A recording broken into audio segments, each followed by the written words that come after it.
Hier gaan we hele mooie verhalen vertellen over de Waddenzee en het Lauwersmeergebied.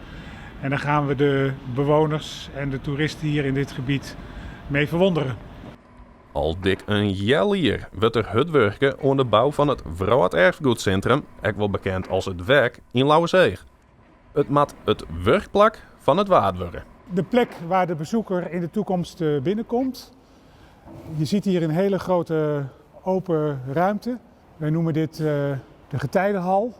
En hier links komen allemaal wat wij dan noemen natte werkplaatsen, veldstations. Hier worden dus materialen vanaf de zee worden hier naartoe gebracht voor onderzoek. We gaan de plafonds met een materiaal wat gemaakt is uit gerecyclede jeans. Het krijgt een heel erg industrieel karakter. Dit is de eerste plek waar je als bezoeker zeehonden zult zien. Dit noemen wij de showpool.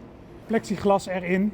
En hier kun je zeehonden achter het raam zien zwemmen. Hier kom je als bezoeker uit het gebouw. En vervolgens kun je via deze hellingbanen naar het dak.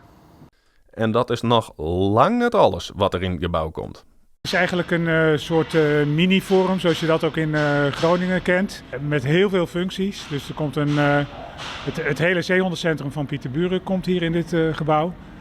Er komt een café, een restaurant, onderzoeksruimtes, vergaderplekken, conferentieruimtes, plekken voor de wetenschap, plekken voor educatie, plekken voor de wadlooporganisaties, maar ook een hele mooie tentoonstelling, experience, zoals wij dat noemen.